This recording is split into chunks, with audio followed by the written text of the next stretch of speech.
ओम नमः। श्री महावीराय नमः। श्री द्वादशांग श्रुत देव्यै नमः। आचार्य श्री आदि सागर महावीर कीर्ति सन्मति सागर गुरुभ्यो नमो नमः। परम पैवड्डमदिं परमेट्टीनं करोमि नवकारम् सगपर सिद्धि निमित्तं कल्याणालोयणावुच्चे दंसणनान चरित्ते दोसा अट्टट्ट पंचबेयाईं जे जे विराहिदा खलु मिच्छामि दुक्कडं हुज्ज। कल हम लोगों ने ज्ञानाचार के 8 अंगों की और ज्ञानाचार विषयक 8 दोषों की चर्चा आरंभ की थी। उसमें से कल शब्दाचार और शब्द दोष की चर्चा की है। कल हमने बताया कि अक्षर, मात्रा, पद, स्वर आदि जो भी उच्चारण करने हैं उनका उसी पद्धति से उच्चारण होना चाहिए। प्रायः करके जो दोष होते हैं वो कुछ स्थलों पर ही होते हैं। उदाहरण के लिए संस्कृत भाषा में एक चिन्ह आता है अवग्रह चिन्ह। ये अवग्रह चिन्ह कैसा होता है? तो अंग्रेजी भाषा में जो एस का चिन्ह है वो संस्कृत भाषा में अवग्रह का चिन्ह है। उस अवग्रह का जो स्थान होता है वास्तविक वो अ के स्थान पर आता है। जैसे नमो अस्तु, वास्तविक शब्द है नमः अस्तु। अ के बाद विसर्ग है, विसर्ग के बाद अ है तो विसर्ग का उ होता है, अ उ मिलने पर ओ होता है। आगे अ आया था अस्तु का, वो अ के स्थान पर अवग्रह चिन्ह हो जाएगा।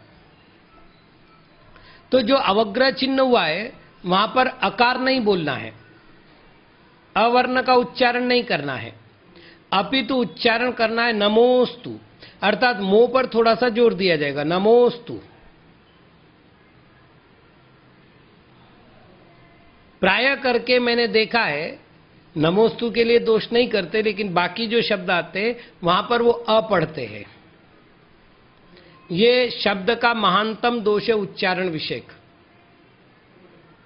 ऐसे ही जब जोड़ाक्षर आते हैं जिनको संयुक्ताक्षर कहते हैं, 2 अक्षर मिलते हैं, तो उच्चारण करते समय पहले अक्षर पर स्वराघात होता है। स्वराघात का अर्थ होता है उच्चारण के समय जो जोर दिया जाता है वो पहले अक्षर पर दिया जाता है। जैसे सिद्ध, तो द में ध मिला हुआ है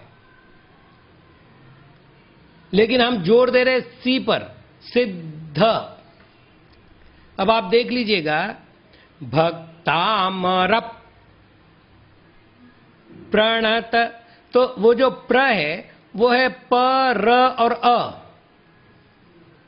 प्र जो बना है प र अ, तो बोलना कैसे पड़ेगा?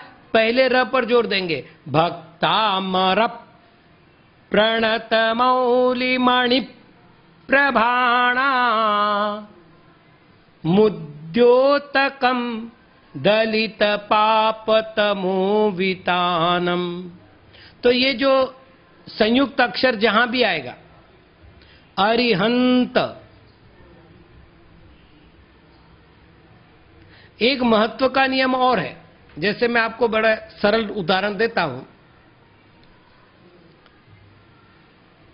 शंकर, इसमें हिंदी भाषा में लिखेंगे तो श पर अपन बिंदी देंगे, मतलब अनुस्वार देंगे, और आगे कर लिखेंगे, शंकर हो गया, तो अनुस्वार दिया हुआ है, ठीक है ना।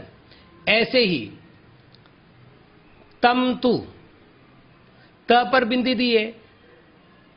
ऐसे ही टंडन, ट पर बिंदी दिए।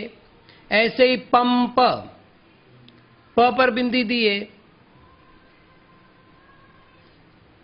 तो उच्चारण कैसे होगा? तो नियम है, अनुस्वार का अगला जो शब्द है वो देखो। जैसे शंकर में अगला शब्द क है, तो क का पांचवा शब्द कौन सा है? क, ख, ग, ग, अंग। तो आपको यहां अंग बोलना पड़ेगा। तो हम कहेंगे शंकर, शमकर नहीं बोलेंगे, जबकि अनुस्वार को अपन म समझते हैं। शमकर नहीं बोलेंगे, शंकर बोलेंगे। इसी तरह त पर बिंदी है, आगे त है, तो त, थ, द, ध, न, तो बोलेंगे तंतु। टंडन, तो ड है आगे वाला शब्द, तो ट, ठ, ड, ढ, ण, बान का ण है, तो टंडन। संस्कृत में तो जैसे बोला जाता है वैसे लिखा जाता है, लेकिन हिंदी में अनुस्वार देने की परंपरा है, मराठी में अनुस्वार देने की परंपरा है, गुजराती में अनुस्वार देने की परंपरा है, प्राकृत में अनुस्वार देने की परंपरा है। अतः जब उसका उच्चारण होगा तो उसका उच्चारण अगले व्यंजन को देख करके किया जाना चाहिए। जैसे शंख, झंझा, झंपा, इस तरह से सभी शब्दों को जानना चाहिए। तो ये कुछ सावधानियां हैं। आपको इस विषय में मैं 2 बातें बताऊं। सुविधि पाठशाला यूट्यूब चैनल है, जहां पर हमने कई सारे ग्रंथ, कई सारे स्तोत्र और कई सारी भक्तियां शुद्ध उच्चारण करके समझाइए कैसे बोलना चाहिए। तो सामने स्लाइड, मतलब वो स्लाइड शो है, सामने स्लाइड चलती रहेगी, उसमें वो लिखा रहेगा जो हम उच्चारण कर रहे हैं, और उधर आपको हमारी आवाज भी मिलेगी और आवाज के द्वारा प्रैक्टिस कर सकते हैं। सुविधि पाठशाला नाम का यूट्यूब चैनल है, और अभी मैं एक काम कर रहा हूं, लगभग 70 से 80 मिनट का एक वीडियो बना रहा हूं मैं, जिसमें केवल उच्चारण शुद्धि पढ़ाई जाएगी। और यदि इस 70 या 80 मिनट की क्लास यदि पूर्ण कर ली जाए तो संस्कृत, प्राकृत, अपभ्रंश, मराठी और हिंदी, इन 5 भाषाओं को शुद्ध पढ़ने का, फिर किसी से पढ़ने का प्रशिक्षण लेने की आवश्यकता नहीं पड़ेगी। मुश्किल से 5 या 7 नियम है शुद्ध उच्चारण के, लेकिन पूरे की पूरी उच्चारण विधि समझ में आ जाएगी। खैर, अभी तो आप सुविधि चैनल का ही उपयोग कर सकते हैं, और इसलिए देखिए कि ज्ञानाचार का अंग है। कल जैसे मैंने कहा भक्तांबर बोल रहे हैं, सिंहासन बोल रहे हैं, तो ये जो बड़े दोष हो रहे हैं, इनसे बचाव के लिए वो चैनल आपको मदद करेगा। तो शब्द दोष के बाद हम बात करते अर्थ दोष और अर्थाचार। गुण हो गया अर्थाचार और दोष हो गया अर्थ दोष। एक शब्द के अनेक अर्थ होते हैं। देश काल परिस्थिति के अनुसार अर्थ बदलते हैं। वही शब्द किसी और जगह कुछ और अर्थ लेगा, वही शब्द किसी अन्य प्रकरण में और अर्थ लेगा। जैसे मैं आपसे पूछता हूं कि यदि हम दुकान पर गए और यदि वहां मैंने भाव शब्द का प्रयोग किया है, तो उसका अर्थ क्या होगा? कीमत, मूल्य। चलिए, यदि मैं किसी ज्योतिषी के पास जाऊं तो कहता है लग्न भाव में मंगल बैठा हुआ है, तो वहां भाव का अर्थ क्या हुआ? भाव का अर्थ हुआ स्थान, वो ग्रह जिसमें बैठ रहा है, मतलब कुंडली का वो स्थान, कुंडली का वो घर जिसमें ग्रह को बैठना है। यदि मैं किसी साइंटिस्ट के पास जाऊं और पूछूं ऑक्सीजन का भाव क्या है, तो अब भाव का अर्थ होगा गुणधर्म। किसी तांत्रिक के पास जाऊं और पूछूं भाव, इसमें भाव आ रहा है भाई,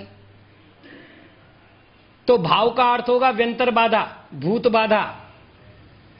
यदि किसी कवि के पास जाकर पूछते भाव, तो वो कहेगा आरोही अवरोही वगैरह जो काव्य के अंदर के उत्पन्न होने वाले जो रस है उसे भाव कहते।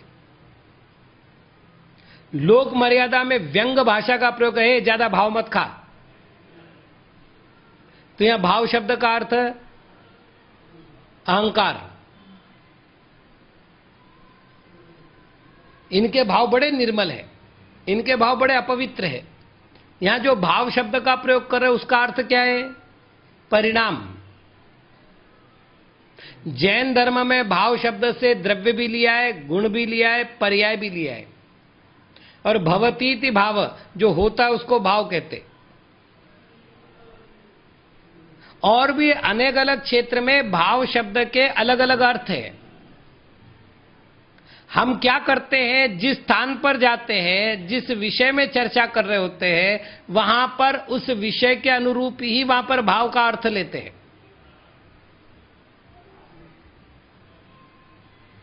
अब यदि साइंटिस्ट के पास जाकर पूछेंगे ऑक्सीजन का क्या भाव है, तो ऐसा नहीं कि वो किलो में या लीटर में मिलता हो, वो गुणधर्म ही बताएगा। मतलब उससे पूछेंगे आपके ऑक्सीजन का क्या भाव है, तो बोले प्राण रक्षा करना है उसका भाव है।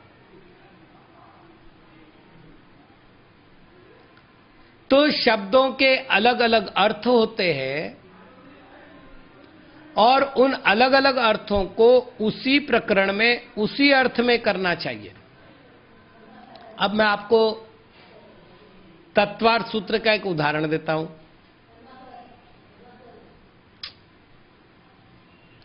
एक आता है उपयोगो लक्षणम, एक आता है लब्धुपयोगो भावेंद्रियम। अब उपयोग शब्द दो जगह हो गया, एक आत्मा के लक्षण में उपयोग और एक भावेंद्रिय में उपयोग, और दोनों के अर्थ भिन्न हैं। हम एक अर्थ लेकर के नहीं चल सकेंगे। तो यहां का अर्थ वहां करेंगे, वहां का अर्थ यहां करेंगे, तो अर्थ बिगड़ जाएगा।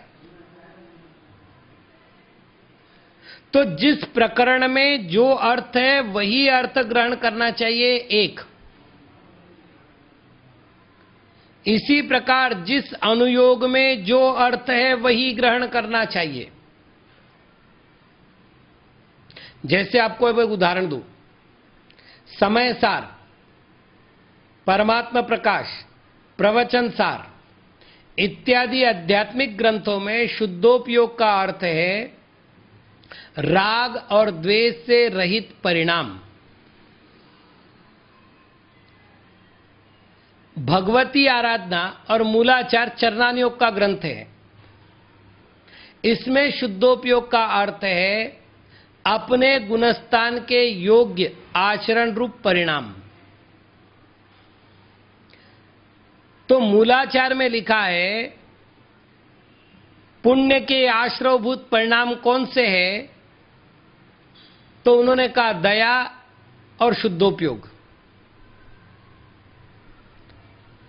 प्रवचन सार समय सार में लिखा है निर्जरा का कारण कौन है, तो शुद्धोपयोग। अब यदि अनुयोग के अनुसार हमने अर्थ नहीं लिया तो बड़ी समस्या खड़ी हो जाएगी। हम कहेंगे आचार्य महाराज जी कंफ्यूज है, एक तरफ उसको पुण्य का कारण बता रहे और एक तरफ उसको निर्जरा का कारण बता रहे।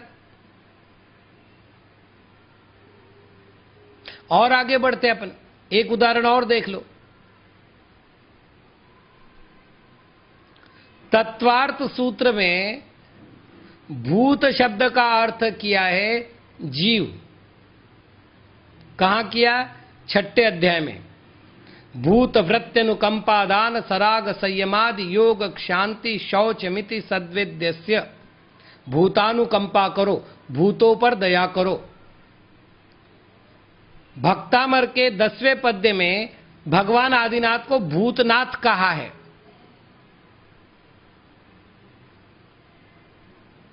दसवां पद्य।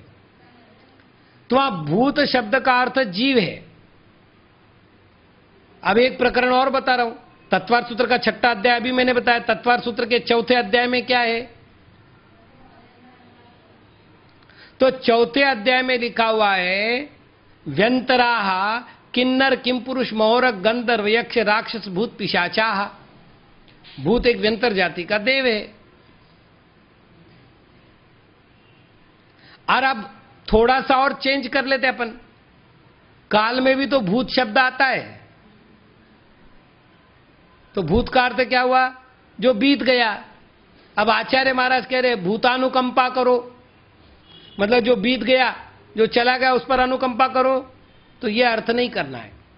तो जिस अनुयोग में जो अर्थ किया गया है वहां पर वही अर्थ आपको लेना होगा। दूसरा अर्थ उस अनुयोग में काम नहीं आएगा। मैं आपको बहुत छोटा सा वर्णन बता रहा हूं। अध्यात्म में व्रत पालन करने की विधि ही नहीं है। अध्यात्म में व्रत उसे कहा है जो आत्मरमण की परिणति होती है।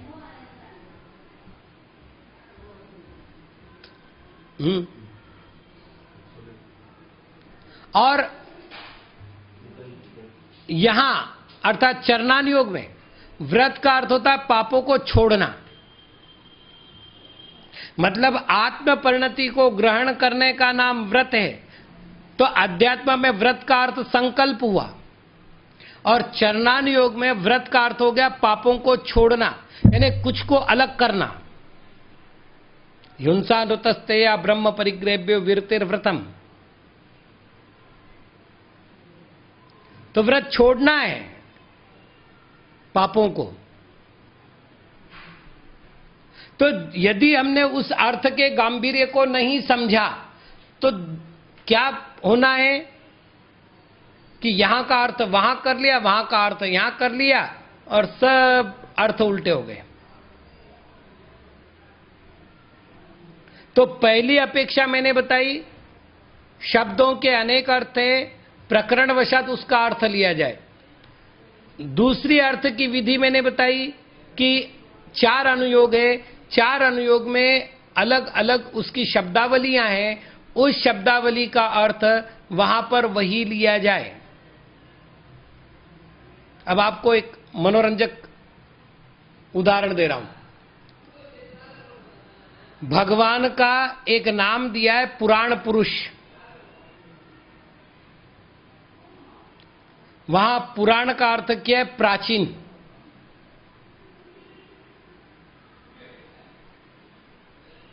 या पूज्य। और रत्नकर्ण श्रावकाचार्य में पुराण शब्द का अर्थ किया है, क्योंकि वो शास्त्र प्रकरण में है। तो पुराण शब्द का अर्थ किया जिसमें अनेक महापुरुषों की जीवन कथा निबद्ध हो, उसे पुराण कहते हैं। अब कितना अर्थ हो गया देख लो। एक हम अर्थ कर रहे हैं प्राचीन, तो प्रथमानुयोग में उसका अर्थ होगा प्राचीन। लेकिन जब शब्द शास्त्र की दृष्टि से विचार करेंगे तो उसका अर्थ होगा 63 शलाका पुरुषों का चरित्र। तो जहां हमने स्तुति की वहां भगवान को परमम पुमांस बोल दिया, पुराण पुरुषोत्तम पावनानी इनको बोल दिया, जैसे पूजा में आप बोल रहे, ये स्तुति का शब्द हो गया। लेकिन वही पुराण जब हम हरिवंश पुराण आदि पुराण वगैरह बोलेंगे तो वहां पर पुराण का अर्थ होगा अनेक महापुरुषों का जीवन चरित्र एक में प्रस्तुतिकरण। अनुयोग बदलते ही अर्थ बदल गया। यदि हमने वही अर्थ इधर लगाया या यही अर्थ उधर लगाया तो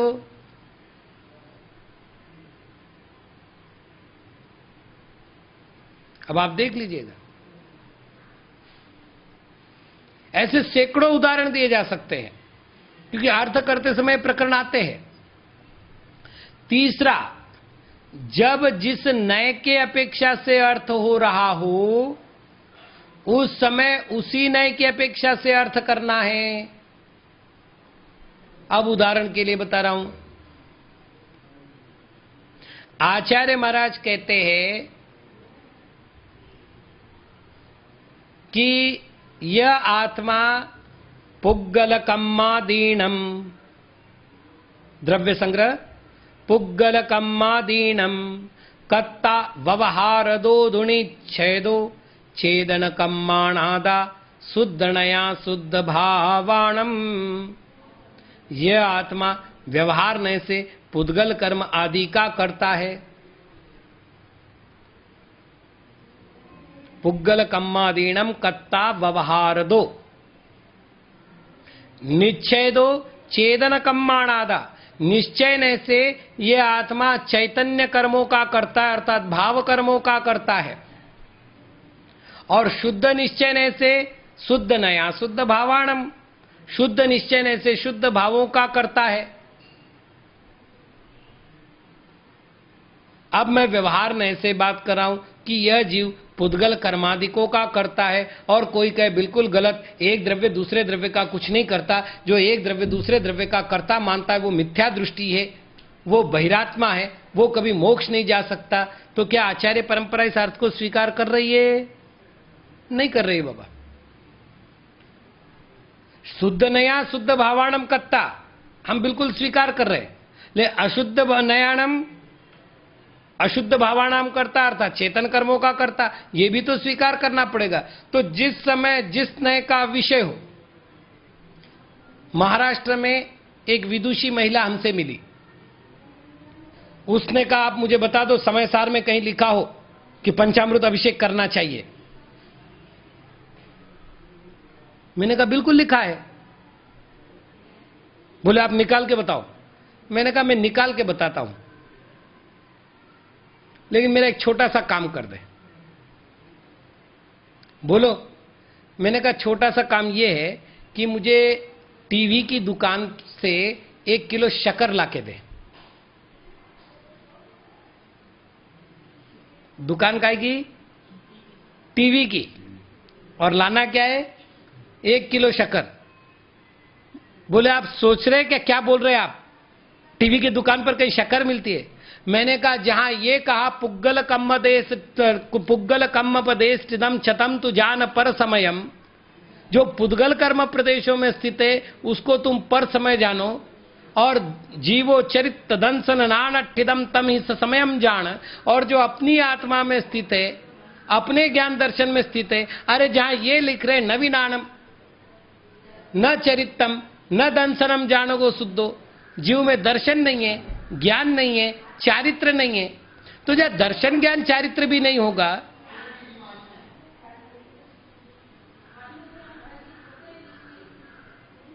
क्या वहां पर अभिषेक पूजन होगी? प्रश्न ही गलत हो गया। तो बोले समय सार में नहीं लिखा तो हम कैसे माने? मैंने कहा समय सार में पानी छानने को भी नहीं लिखा है। समय सार तो यह कहता है एक द्रव्य दूसरे द्रव्य का कुछ करता ही नहीं है। तो स्पष्ट हो गया कि मैं किसी को मारता नहीं हूं, मैं किसी को बचाता नहीं हूं, तो अहिंसा व्रत की आवश्यकता नहीं, हिंसा की आवश्यकता नहीं। मैं किसी का कुछ लेता नहीं, मैं किसी कुछ देता नहीं, तो अचौर्य नाम का कोई व्रत ही नहीं और चोरी नाम का कोई पाप ही नहीं। समय सार में बता दो चोरी नाम का पाप होता है। तो पहली बात, जिस समय सार क्या गलत कह रहा है? बिल्कुल नहीं कह रहा है। जिनेंद्र भगवान की वाणी का एक एक अक्षर सही है। तो समय सार जिनेंद्र भगवान की वाणी है, बिल्कुल सही है। एक द्रव्य दूसरे द्रव्य का कुछ नहीं करता। तो फिर धर्मास्ति काया भावात क्या करोगे? इस सूत्र का अर्थ सुख दुख जीवित मरणोपग्रहाश्च वर्तना परिणाम क्रिया परत्वा परित्व कालस्य परस्पर उपग्रहो जीवानाम। क्या करोगे इस सूत्र का अर्थ? तो बोले भाई व्यवहार ने से कर्तृत्व है, निश्चय ने से कर्तृत्व नहीं है। ये विभाजन रेखा बनानी पड़ेगी, इसको कहते हैं नयार्थ। कोई निश्चय नय के आधार पर पूरे ग्रंथों को टटोलने लग जाए तो सारा ग्रंथ उसे झूठा नजर आएगा। अब देख लो आचार्य, मैं आपको एक प्रमाण दे रहा हूं, कोई मतलब मनोरंजन के लिए नहीं बोल रहा हूं कि इधर उधर की फाक रहे वो। आचार्य पूज्यपाद महाराज समाधि तंत्र में लिखते हैं, त्यागा दाने बहिर्मूढ़ करोत्यध्यात्म तत्वविद। त्याग करने वाला और ग्रहण करने वाला ये दोनों भी जीव अज्ञानी है।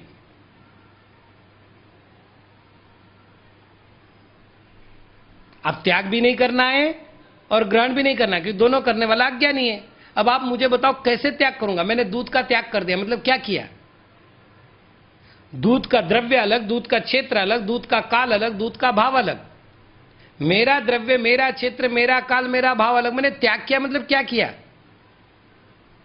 अब मैं कहूं कि मैं अमेरिका के राष्ट्रपति पद का त्याग करता हूं, तो आप मजाक उड़ाओगे कि नहीं? और जब तुम अमेरिका जा ही नहीं सकते तो अमेरिका के राष्ट्रपति पद को प्राप्त करोगे कैसे और त्यागोगे कैसे? जिसका ग्रहण हो सकता है उसी का त्याग हो सकता है। जबकि पर द्रव्य को मैं ग्रहण नहीं कर सकता, पर क्षेत्र को मैं ग्रहण नहीं कर सकता, पर काल को मैं ग्रहण नहीं कर सकता, पर भाव को मैं ग्रहण नहीं कर सकता। तो पूज्यपाद महाराज कहते हैं जो त्याग करने की बात करता है, जो ग्रहण करने की बात करता है, वो दोनों की दोनों बहिरात्मा है। तो पूज्यपाद महाराज की बात स्वीकार है ना? नमोस्तु महाराज, 100% स्वीकार। अब वो ही पूज्यपाद महाराज तत्वार सूत्र की टीका करें, अब दूसरे का नाम नहीं ले रहा हूं मैं, और वो तत्वार सूत्र की टीका में कहते हैं 5 पापों का त्याग करने को व्रत कहते हैं, और व्रत के परिपालन से क्या क्या फल होते हैं? तो हिंसादि श्व्यामुत्रा पायावद्ध दर्शनम दुख में वाह, इसकी भावना करो और व्रत ग्रहण करके आत्मा का कार्य करो। अब तो भैया अभी तो आपने कहा कुछ छोड़ना नहीं, कुछ पकड़ना नहीं। समाधि तंत्र आपने लिखा ना, झूठा लिखा क्या? नहीं, वो तो सर्वज्ञ आज्ञा है। तो फिर क्या तत्वार सूत्र की टीका में आप झूठ लिख रहे क्या? नहीं, वो भी सर्वज्ञ की आज्ञा है। फिर लिख क्या रहे हो? तो भाई लिख रहे हैं तत्वार सूत्र का जो विषय है वो व्यवहार नय का विषय है, और समाधि तंत्र का जो विषय है वो निश्चय नय का विषय है। अब नय बदलते ही अर्थ बदल गया, क्योंकि शुद्ध निश्चय नय को केवल अपना परिचय, वो दूसरे को जानता ही नहीं।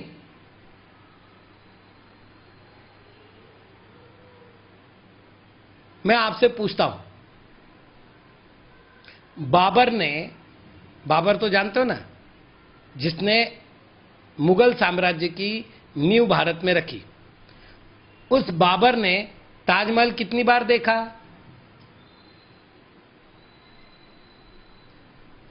एक बार भी नहीं। क्यों? अरे उसके पोते ने ताजमहल बनाया था भाई, और वो तो जा चुका था तब तक। तो एक नए को दूसरे नए का विषय दिखता ही नहीं है, वो नए केवल अपना विषय प्ररूपित करता है, और जब अपना विषय प्ररूपित करता है तो दूसरों के विषय की परवाह नहीं करता वो। अब जब दूसरों का विषय उसने देखा ही नहीं, तो ना तो उसने खंडन किया और ना ही उपेक्षा की, उसने केवल अपना मत रखा है। भाई मैं शुद्ध द्रव्य हूं, ये मेरे निश्चय नय का विषय है। द्रव्य में अशुद्धता होती मुझे दिखती ही नहीं, तो उसको ग्रहण कैसे करूंगा? व्यवहार में कहता मुझे तो अशुद्धता दिखती है, दोपना दिखता है, मैं तो देखता हूं, मुझे शुद्धता दिखती ही नहीं। गुणस्थान है जीव में, मार्गनास्थान है जीव में, पर्याप्ति है जीव में, समास है जीव में, प्राण है जीव में, सब मुझे दिख रहा है, शुद्धता कहीं दिखती ही नहीं। शुद्धता दिखती तो इतनी सारी आत्माएं अशुद्ध क्यों होती, दुखी क्यों होती? मुझे नहीं दिखता। नए परस्पर विरोधी नहीं है, नए केवल अपनी अपनी व्यवस्था को बताते हैं। और जब नए अपने अपनी व्यवस्था को बताते तो उस प्रकरण में उसी नए को लेना पड़े। अब देख लेना, तत्वार सूत्रकार कहते हैं कि इस आत्मा को 5 शरीर होते हैं, इस आत्मा के 3 जन्म होते हैं, इस आत्मा का मरण होता है, विग्रह गति में जाता है, और उधर समयसार वाले कहते हैं आत्मा का बुढ़ापा नहीं होता, आत्मा का जन्म नहीं होता, आत्मा का मरण नहीं होता। आप कहो यार पहले तो आप आचार्य एकत्र हो जाओ, फिर हमको समझाओ कि सच्चाई क्या है। एक हाँ कर रहा है, एक ना कर रहा है। अरे एक नहीं बोल रहा हूं, एक ही कुंद कुंद, समयसार में ना कर रहे हैं, पंचास्तिकाय में हाँ कर रहे हैं। क्या करें? तो भाई वहां पर नया अर्थ करना पड़ेगा। तो अर्थ करने की विविध पद्धतियां हैं, उन पद्धतियों के आधार पर उचित अर्थ को स्वीकार करने का नाम है अर्थाचार, और उन अर्थों को अपने हिसाब से, अपने स्वार्थ से ग्रहण करने का नाम है अर्थ दोष। तो हे जिनेंद्र भगवान, हे मां जिनवानी, जिनवानी का पठन पाठन करते समय जिनेंद्र भगवान के वचन के विरुद्ध मेरे द्वारा कोई अर्थ किया गया हो या अर्थ स्वीकार किया गया हो तो मुझे आप दोनों क्षमा करें। मैं इन दोषों की आलोचना करता हूं और अपनी शुद्धि की अभिलाषा करता हूं। ओम नमः।